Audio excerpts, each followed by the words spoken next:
What's up, everybody? Welcome to Comic Book Nation's The Pull List, where we talk all things comics all the time. Joining me today is the wonderful Spencer Perry, and soon Kofi Allah will be joining us as well. So thank you, Spencer, for jumping on to talk. Of course, we're going to talk a bunch of comics, but also it's Free Comic Book Day. Yes, the most wonderful time of the year. The most wonderful time of the year. Yes, it is. And yes, by the way, Christmas music has made it into my playlist already, so don't judge me. Leave me be. Everybody, I get it. And I need to change my Jingle Bell ringtone. That is outdated. I need to do that. All right. So first, while we want to wait for Kofi to jump into our kind of main book discussions, because there is a lot to deal with there. We will be talking about Marvel's Blood Hunt debut as well as the debut of Space Ghost. But first, let's get into, there's a lot of Free Comic Book Day issues hitting this coming Saturday. It is a perfect time. Me and Spencer were actually talking about this before the show kicked off. It's kind of for me, it's become that time where I can take Ember and just get her really excited about books. And I love that there's so much kids content and also teen content out there in the mix for Free Comic Book Day. So just want to run through some of the highlights and some of the books that you can pick up this Saturday. Obviously, DC has a lot up for grabs. Absolute Power Special Edition #1 is going to be, obviously one of the big talking points for all comics fans from this. I have been, especially if you've been reading and keeping up with Joshua Williamson's work at DC and Superman, and of course House of Brainiac, which we'll also get to later on. That has all been kind of setting the foundation for this, and honestly, even since Dark Crisis. So a lot of that has been building to this. This is our first tease of that. I'm very excited for that. Have you been keeping up with that side of things, Spencer? I haven't, but I'm a regular Batman reader, so I'm well aware of what's going on with Batman here on the cover. So yeah, and I read it last night. And it's a lot of fun. Yeah, I think I really like what they're doing here, and it also kind of feeds into the thing we've been talking about a lot of, like, the Trinity getting so much attention Yes, and so much love over the past year. And you can see, like, Chip Zdarsky's Batman run is going to figure prominently in here. I'm curious to see, you can obviously see how, like, Superman's run fits in. I'm also very curious how, as we go forward, like, Wonder Woman's run will also start to kind of figure right, in. But this yeah. is definitely one of the books to pick up. But if you've also got DC has a little bit of everything. Barkham Asylum is one of my favorites. This was delightful. I just love these. And this already guarantees, like, the artwork's fantastic. This guarantees to be probably a regular read in our household. And it's awesome that there's so, the kind of the gap as far as content for all ages. Like, DC really hit a lot of Yes. that, because then we get into Barda, that Barda special edition preview for Free Comic Book Day. Again, if you've been reading Birds of Prey, Barda is like one of the MVPs of that book and has been getting so much well-earned love, that I also love that we're kind of delivering a different take too, for people to kind of to dabble with. Well, and it's funny that a character like Big Barda and her backstory of living in the pits of apocalypse and I all know. this is kind of cute, but I know. it when you say it out loud, you're not sure that it works, but it really does. This I was really looking forward to this graphic novel, so I'm glad that this became a Free Comic Book Day preview. So now I'm looking forward to the full thing even more. And by the way, if you aren't reading DC's, like, all ages and, like, youth centered graphic novels, you are missing out on Yeah, some there's good amazing stuff in there. storytelling. Yeah, like, it is one of the sides of their um kind of arsenal, if you will, that, like, I feel like doesn't get enough attention and consistently delivers. Kind of like it's always like with DC animation, we've kind of just kind of understand, like, oh, it's always going to be good and quality. That's how their graphic novel stuff, especially their all ages stuff, is. And then on the Marvel side, obviously we got a lot going on with Blood Hunt, with X-Men. There is obviously a preview of X-Men and Blood Hunt up for grabs at Free Comic Book Day. Kofi, what up, buddy? Hey guys, thanks for What's starting the up, party. man? Good to see you, and thank you so much for jumping in. I know it's been a crazy morning for you. Yeah, yeah. So we were just moving into, we had just talked about DC's free comic book day offerings, Absolute Power, Barkham Asylum, Barda. We were moving into Marvels. Anything you kind of excited about more from the DC line? For me, for free comic book day, Yeah, for free comic book day. yeah, no, I don't really go for free comic book day. So this is you guys. It's time to shine. I have the longer DC regular reads. I have the priced comic book day reads for us. The price. So moving to Marvel, obviously Blood Hunt and X-Men 1. X-Men is one of the more anticipated, if not most anticipated, relaunches of the year. So getting a first look is great. Also, if you've been curious about Ultimate Universe and Spider-Man, they've got you covered on that side as well. There is a preview coupling those together. So I feel like that's for going to end Marvel, up being the must-have book. Like Yeah. like the obviously the popularity of the new Ultimate books is like a great thing to have, but this is going to end up becoming one of those free comic book day books that people end up paying for because they didn't get it. Right. Yeah. Absolutely. This is going to be one that I feel like of the two, even though there might be, some reveals and teases for, I mean, the X-Men are just hitting right now on all fronts. So it could end up being, this is a good offering, but it is one of those things where I do kind of wish there was, more stuff on like for the kids and for the other side of that as well. Sure. But this is good stuff. And then if you've been following the Energon universe, you do not want to miss the Energon Universe 2024 special. That is actually, the full special is hitting on May 8th, but you can pick up the special preview of the book at Free Comic Book Day. Again, if you've not been paying attention to the Energon universe, you are missing out on some fantastic stuff. So I definitely recommend picking that up, getting a taste, seeing if it's for you, because there's even more stuff rolling out later this year for it, especially on the G.I. Joe side. So you don't want to miss that. Teenage Mutant Ninja Turtles, number 1, is also, it's that full IDW run is ending. We're getting this new run starting off. Spencer, have you been keeping up with the TMNT goings on? I am familiar with everything that's happening, but I haven't read all of the IDW, the current stuff, just because at a certain point it's so dense. Which is one reason that this is exciting, is that look, soft launches and reboots are always going to happen in comic books, and I think Turtles, the best thing about Turtles as a franchise is that it lends itself very well to reboots and relaunches. It can go any number of ways, and it can be molded into whatever a creative team wants it to be. So I'm especially excited to see what happens with Turtles going forward now. Yeah, for sure. This is a great hopping on point. And like it's kind of like the, not obviously as expansive as One Piece, but we always talk about like, like One Piece for me, like being intimidating to jump into just because it's so expansive. And yeah, Turtles is like, that on a much smaller scale, but still intimidating to jump into. So I love that we're getting this. Moving couple quick ones here. Obviously, Spidey and His Amazing Friends, number 1. There is that. The Disney Junior stuff is great. Disney overall also has the Encanto and Turning Red, the New Adventures, number 1. That's hitting. Star Wars Young Jedi Adventures is another one that's out. So there is stuff in the Disney Marvel toy box that you can definitely pick from. And it is stuff that, like, Ember goes for anything with Ghost Spider is like an immediate thing. But Star Wars, I love that they're represented as well. Also, I forgot to include it here, but I believe there is a Darth Vader, a Star Wars free comic book day book as well, for the main line.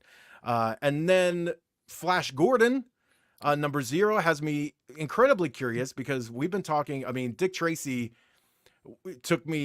not took me by surprise, because I was going in with high hopes, but I was very excited and pleasantly surprised by how they kind of nailed that tone. Flash Gordon is another kind of iconic character that I'm curious to see what they do and how they modernize things and kind of bring him into the current age. And then the Night Librarian is one that, again, this one is from Penguin. I'm excited to. I love the art style. Again, I'm always curious for people to kind of jump into use Free Comic Book Day as a way to discover new series and things. I'm excited for people to jump into this. Monster High for all the Monster High lovers. My daughter is a huge fan. Also, for those, unicorns are always a hit. I feel like across the board. Unicorn Crush #1 is a collection of comic strips of this book, and it's all into one, and it's just adorable. And I feel like for those bringing their kids to Free Comic Book Day, definitely might want to jump into this. It looks super fun. It's a perfect book to kind of get them into the universe. So I think, and the worlds of James, to go to something completely different, the worlds of James Tynion. Collecting a preview of those stories. The something is, I mean, he's got like 3 universes at this point, so I feel like even saying like the Slaughterverse or anything like that is probably too narrow now. But it is a great preview of that expansive world that just grew with Spectrograph as well. So across so many forms, but if you're into his style of storytelling, I think that's a perfect fit. All right. So that is your Free Comic Book Day preview. By the way, that is a sample of the books. It's not everything. We couldn't cover everything, but there's a lot out there that I think fans who, brave the lines a little bit, go in. A lot of your local comic stores also have fun programs doing, giveaways, things like that. So it's a great excuse to just go and support the store and also get your kids involved and get some cool comics along the way. All right, so let's move into Marvel's big book, Blood Hunt. It has been building throughout a couple different series, and now we actually have the full event here. Jed MacKay is at the helm of this, so if you've been keeping up with, there's a lot of Avengers shift over. If you've been reading that, there's a lot of carryover from Moon Knight, if you've been reading that. So across a lot of Jed MacKay's books, it's feeding directly into Blood Hunt. I don't know what the expectations were really coming into this. I mean, I feel like vampires is always kind of I don't know, it's kind of an evergreen thing, right? It's like a cyclical plot. Yeah. If you like, don't know it what to comes do in a around- comic, throw a vampire in it. Yeah. So I didn't really have any expectations going in. I was just looking for a fun time. And MacKay is very good at like setting a world status very quickly and giving it kind of a scale. And this one does that. It feels very much like things are affecting the world and not just this one spot. There is an epicness to it. Kofi, what did you think of this? I didn't know what your interest was going into it. I didn't know if this was something you were looking forward to or not. What are you feeling? I'm not the biggest fan of MacKay's Avengers run, but he does. But I think between him and Jason Aaron, like we set the world on fire a little too much. Earth has like permanent PTSD at this point from everything happening. But this was interesting because of the idea of the vampires being organized. We always talk that we want a crossover to be epic in scale, but still have a simple enough through line to kind of carry things. And so without getting into spoilers about the twist at the end, that raises some major questions and some stakes, not just for the crossover and the characters, but for Marvel and, pulling this off in a way that doesn't make people go, turn away from what they're doing with the twist here, is definitely set up in this book. I think the real hero of this is undoubtedly Pepe Larraz's art, because, that kind of really adds the scale. We get a good crossover of the players from other books that we've read. If you've been reading a lot of these other books like Moon Knight or Scarlet Witch's Solar series and all of that, and you kind of you get the shades, pun intended, of where those are going to kind of mix in. But it's a magical kind of thing they're playing with, or rather in the supernatural, and Marvel is always kind of a crazy loose cannon they can shoot around and do, like you said, weird stuff with. So I'm interested to see where this goes. Interesting first start.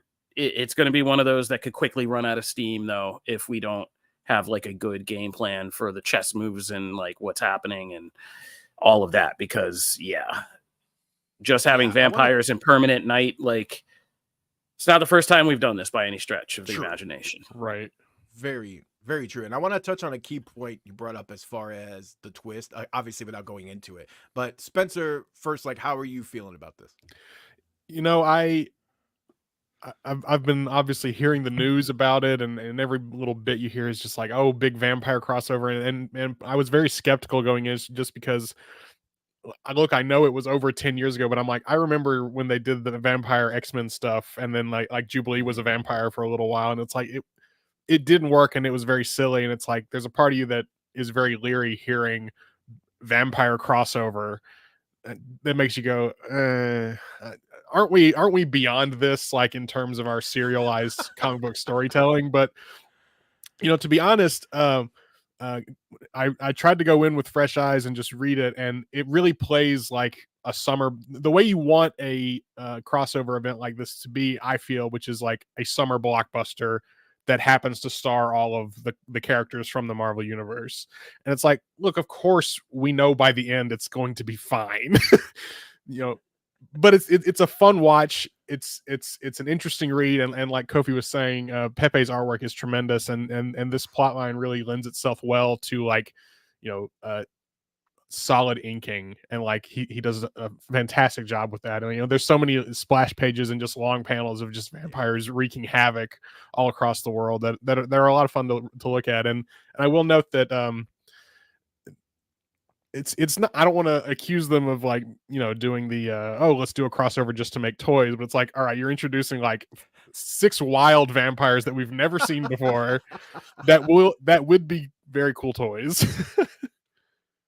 Yeah, it's funny because I think this event, because up until like the final 2 pages or 3 pages, I was very much like, I was right in that camp because I was like, oh, this is fun. Like, this is very blockbuster, not, you know, reinventing the wheel. We've seen this type of thing, right? Also, if you read, you know, Jed McKay's Avengers run very much started out with this kind of longer form. Hey, Right. we're going to build this super team that can go with the Avengers. And what I did actually appreciate here is that he does that essentially within, you know, like, if you put together all of the pages where there's actually kind of them revealing things about themselves and kind of the exposition there of what their powers are, it was like way more concise and got across the point and let us keep moving. And I thought the premise itself was simple. Like, they're able to feed on things, and that thing changes and it suits a different Avenger, right? Feeding on magic, feeding on spirit, whatever. And I was like, okay,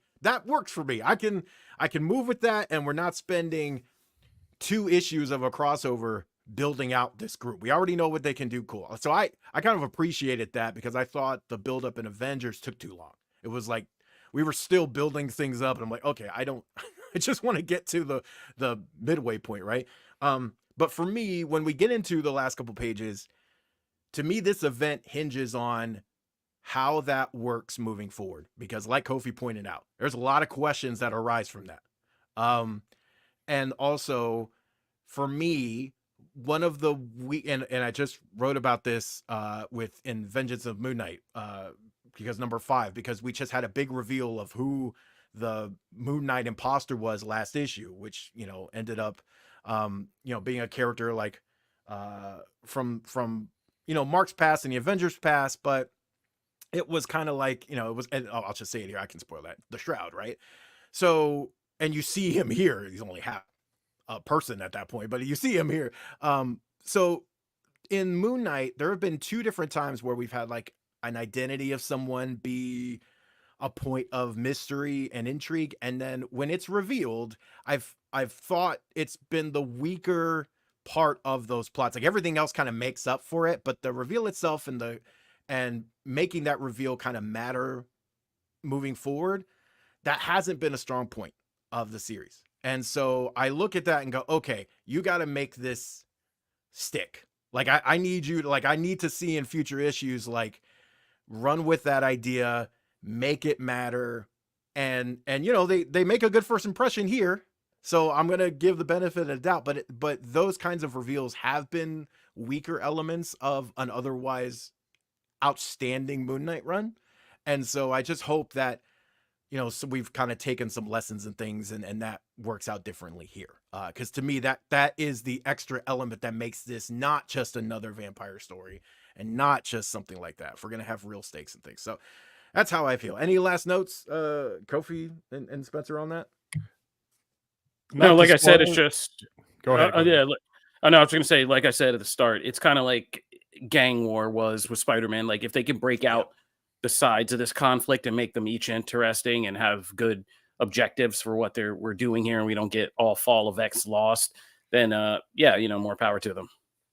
And I'll just add, this ending that we're dancing around and that I don't want to ruin. It genuinely did surprise me, which is hard to do in a comic book nowadays. It was like the page before, and I went, no. Are they? And I was like, oh, okay. So yeah, very, very intrigued, and definitely want people to get people's reaction after you read it and let us know what you think. Moving to something very different, but again, it kind of keeps it's a recurring theme in this show of kind of talking about these, fabled and, iconic or beloved cult classic characters, and they kind of come back in a new way. Space Ghost is back. And, for some people, Space Ghost Coast to Coast is what they know of the character, right? And so it's really interesting to see that this is, a take on, obviously you're gonna see characters that were in that show, but this is, more harkening back to a, kind of classic comic style interpretation of the character.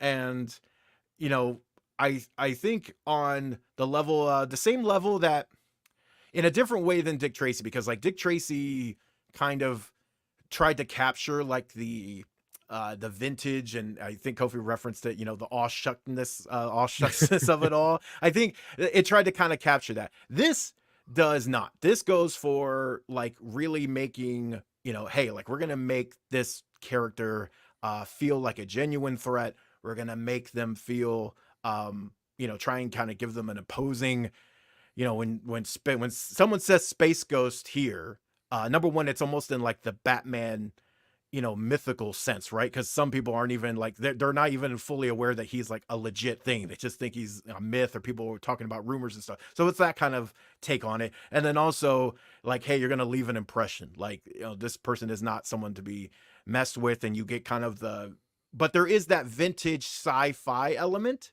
that very much does lean into that kind of classic vintage side. So it was different than what some of the other books have gone for, but this also, like, what is it with books in like the first like three, there's like the first 3 pages, just like, hey, we want to let you know that stakes matter and that people aren't going to people are going to survive. And there's a thing in like the last couple of reinventions of characters that like, that's just the thing that we do. And it works here though. It sets the tone really early. I didn't see that one coming, and you kind of hit the ground running from there. I dug this, but I dug this for different reasons than I was maybe expecting to go in. I thought maybe it would lean a little bit more into, like not even meta, but like just like acknowledging that thing of like, hey, a lot of people are coming in and they know one version of this character. But it worked for me, and it was just in a different way than I kind of expected. Kofi, how did you feel about this? I mean, this was like a bad 90s comic to me. It just, Space Ghost is all like, the best thing that Space Ghost Coast to Coast did was add this quirky personality to such a generic character that it kind of did redefine that character. And to kind of play with the mechanics of that, you get Brick and Brack in this and things like that. It's without that humor, it's just kind of, it's the kind of iconography that I just don't like it personally. It's just like, hey, you see this, so you should feel nostalgic. And it's like, who is this for? Like, how many people remember original Space Ghost cartoons? And like, how many people are going to think like a Batman transplant is like a really cool character? I also thought this issue was a little too like focused on 2 kid characters I care nothing about, like, and very mouthy kid characters, a lot of words. And I was just like, none of it was compelling to me. The parts where I just kept waiting for Space Ghost to like kind of appear, but I didn't come away with any personality, or he's like Batman, Wolverine in space, you know, and it's just, but he's a ghost. So he's kind of Moon Knighty. So I don't know. I wouldn't pick up issue 2 personally, because until somebody shows me this isn't Energon universe. It's just like, if you're going to do something like this, only way you could have interested me really is to get inside of who Space Ghost is, and make me compelled to follow that character as more than a quirky night show host. You know what I mean? So yeah. I put it up there with that biker mice from Mars thing. I don't like people who take the nostalgia and they're trying to do it too seriously. And I feel like don't slander biker mice from Mars.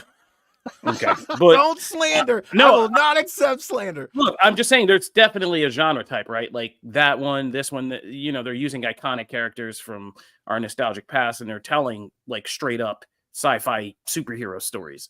I don't care for them that way. But that's just me. I know that there will be people who do, and new people who come on board. Yeah, people, very much people like me, who tend to love those. It's funny though that you said the kids, because it was something I actually forgot to mention, that like I actually found myself, I really enjoyed them, like their back and forth and stuff. Like I was actually surprised by like how invested I was that they like, you know, survive things as we move forward, and I didn't expect that, but I totally get it, and I do think, by the way, that you won't be alone, because I think people see that name, and there will be some people like, this is not what I was expecting, and it will kind of turn them off. I'm curious to see where we go from here now that Space Ghost is actually like in the book and things, because Kofi's right, like that doesn't really happen for a minute. So I am curious to see like if we can start to build that character out. Spencer, what's your past with the character? How did you feel about this? Like, yeah, I mean, I'm going to continue the trend of my main understanding of Space Ghost for the longest time was Coast to Coast. So I think it's very brave to try and do a like stripped down retro sci-fi back to basics Space Ghost, when culturally that is the version that a lot of people know. Like, of course, people do know that classic Space Ghost, and I think it's an honorable attempt to try and make something out of that, but I'm going to side with Kofi in that it didn't really work for me, and that it's just so strange to see these characters that I associate with like, you know, static animation and hilarious one-liners and little songs and like and stuff, you know, have like guns and be serious about like space piracy and all this. And you know, it's my hat's off to them for trying to do it, because I think there are parts of it that do work, but for me, as someone where Coast to Coast is like my defining thing, I'm like, this isn't for me. Yep, I get it. So let's move into some rapid fires. And I know one book, I'm pretty sure Kofi read. I'm not sure, Spencer, if you did. The Superman House of Brainiac special, #1. This is really, I mean, it is billed as 2.5, right? Because we've had the first issues of the series in Superman and in Action Comics. But this really, to me, does live up to the 2.5 billing there. Like, there's actually like really critical context for things. Not everything is like that. There's 3 different stories, and it's bookended by like Brainiac. So like there's a Brainiac kind of Zarnian centric story at the beginning. It closes out with very much a kind of DC, a Brainiac centered DC kind of continuity focused story, and then in the middle is like what's happening with Metropolis and Perry White and the campaign, and just like how Metropolis is doing post the invasion fallout.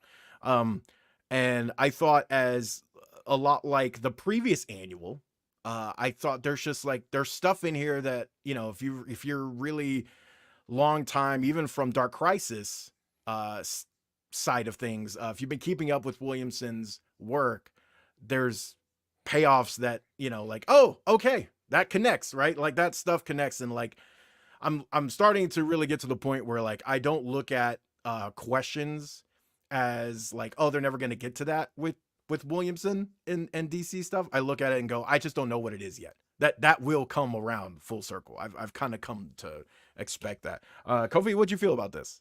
I'm very curious about your thoughts.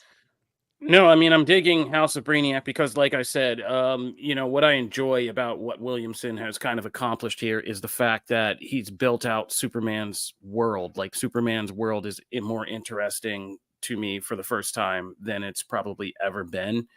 And this is another, the last annual showed us that how the synchronicity between like Action Comics and the Superman comic and the entire mythos and like what's going on with that, how that works. But this was interesting and it was very well done. It was set up as, the framework of Brainiac kind of taking some reflective time to get a little more brainy in his acting. So using that framework and kind of going through and, you get these interesting things like split panels about Superman and, the Superman Batman thing, like, oh, Clark was this, well, Bruce was this, then, Superman and Lobo is very interesting seeing Zarnia and Krypton and, the different ways they went and why and all this stuff and like what makes them valuable to Brainiac and that history. Like, it all adds to the story and it's what an annual should be. It's like a summation of everything that's been going on in these books and building up, bringing it all together, making it focus. You don't have to read this to understand the storyline, but doing it actually does enrich the storyline and is interesting. And it gets into the deeper subtext of the themes of what's happening on the ground and the obvious socio-political metaphors with like the Bibbo story and all of that, which yeah. And, having Bibbo in a story in showing that and showing kind of what he means and never stopping his Bibbo-ness and kind of his weirdly like middle, not center, not left or not right, not left, but like kind of center attitude for Metropolis kind of shining through is good writing. So like I said, it enriches us for the first time. Like, I feel like as somebody who grew up in the 90s where Superman, like Spider-Man, had like 4 comics for every day, for every week of the month. This is the first time I felt this connected and immersed in Superman's world and where it all matters, from the alien stuff to the guy on the street stuff. Like, all of it matters. And yeah, so I enjoyed this and it was a long read. I mean, it was like the one thing from DC. I was like, I saw the Nightwing one. I was like, bro, I can't do 2 of these. Like, I just did the one. I didn't give that to you. I know. I read on my own, Matthew. Thank you. I don't just read for this. Well, I just never want to make, because I don't want to inundate. You already read enough books. So I was like, okay, I'm not inundating him with another long thing. I tried Nightwing just because I was trying to get on the bandwagon, but I can't, man. But it was too long. But yeah, this, I actually enjoyed it. By the time I was done with this, I was like, wow, that was a lot, but I enjoyed it. And I like the different styles of story and the different styles of art that they kind of put in there. It was enjoyable. Yeah, that first story, the artwork is fantastic. And am I crazy? Is there much Superman in this? Not really. Isn't that what annuals are for, though? The title character not being in it. Yeah. I mean, I just like realized Brainiac that right now. gets top billing. Like, for sure. Yeah. Like, he gets the lion's share of things. I think Superman shows up in a couple panels that he's talking about him. Superman actually never shows up in this book in the present. But Spencer, you been keeping up with Supes? I haven't been, but let me use this as a springboard to ask you, which is, if I haven't been, can I pick this up and feel like I'm on track to get in with the crossover? Oof. No, I would say you have to. Yeah, no, you got to go back to the beginning of the crossover. Okay. And even that gets, I mean, the crossover, which is only 2 issues, right? So yeah, it's only 2 issues. It's very early. Yeah. Yeah. And the good news is this book does add a lot of context. So like, you'll actually get between these 3 issues. If you were to read these 3 issues, I think you can safely hop on board. There's stuff that like you'll miss.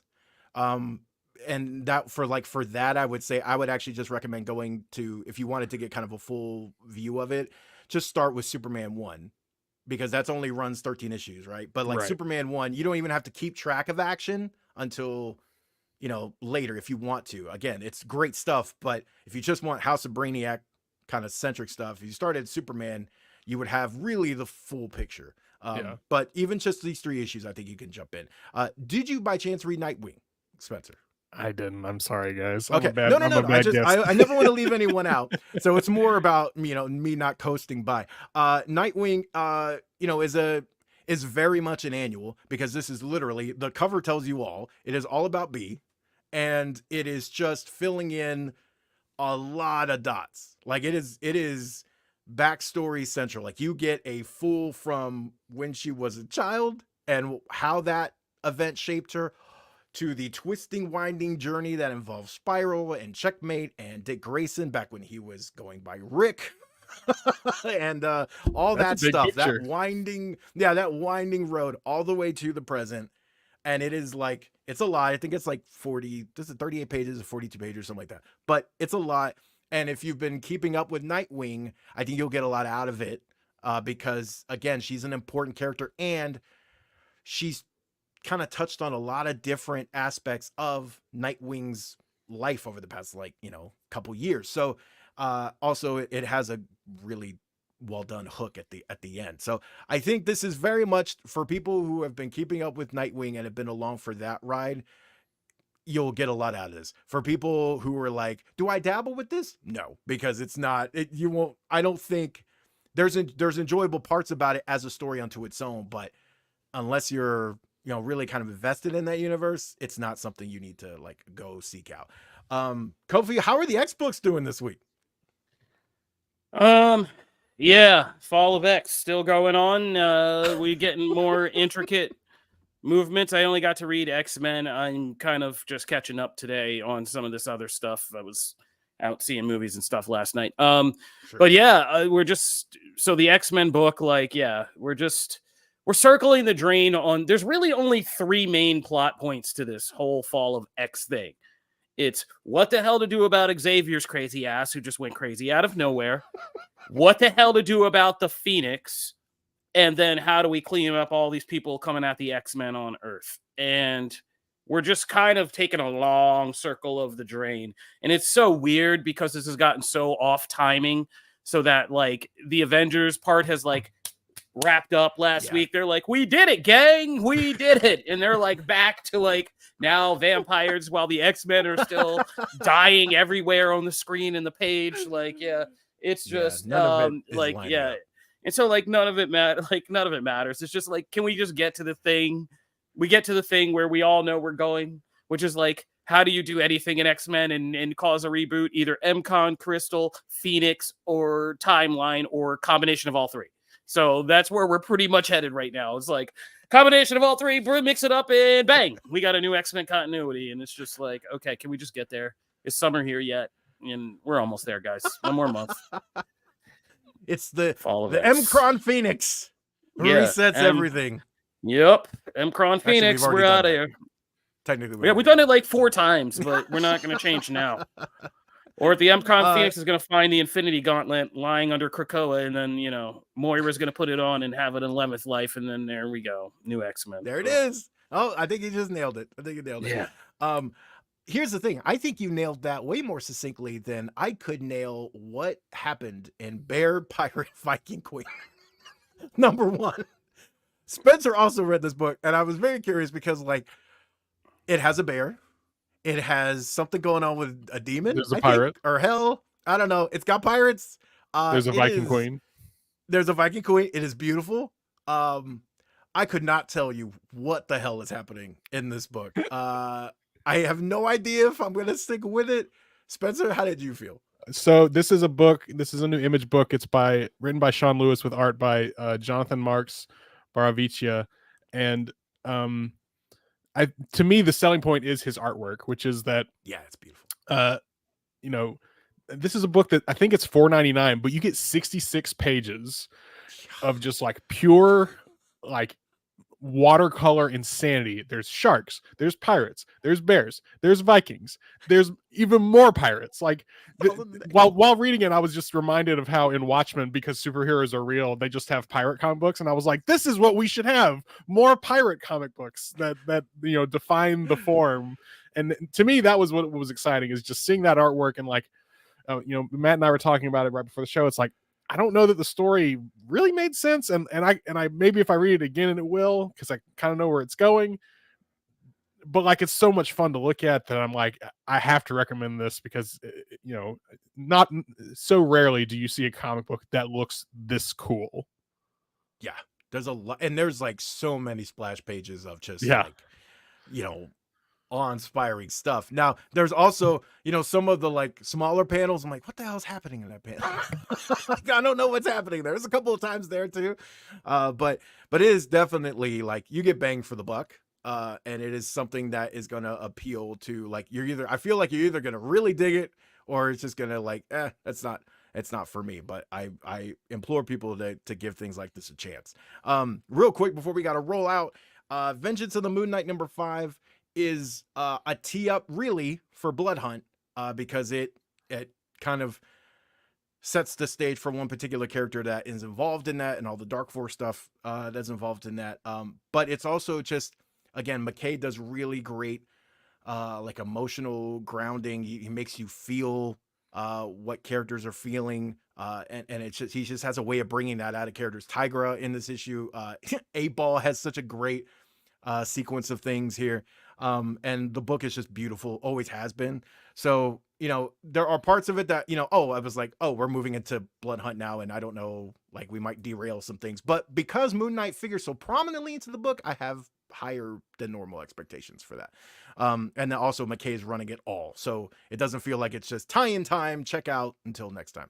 And then Ranger Academy number 7, you know, we get a big thing at the end here, but again, there's so much drama in this. It's just like, it's just character drama of, you know, people like having big revelations revealed and like, oh my God, that means this. And then connecting the dots, and like, it's all this back and forth interpersonal relationship stuff. And then you get this kind of big reveal of, you know, morphing grid stuff, like these big epic things, but like, it's really just about the characters and how they interact and how like several of them are dealing with hurt feelings and all this other stuff. So it's just that I love that stuff. And this book just does it incredibly well. Spider-Woman number 7. I have to admit, I have to eat crow, because I even told Kofi on this. I was like, I don't know how I feel about the last issue, kind of moving the character after such a life-changing event that has current ramifications. I'm like, I don't know how I feel about you just like completely leaving town to try and get your head right. And he was like, no, that makes sense.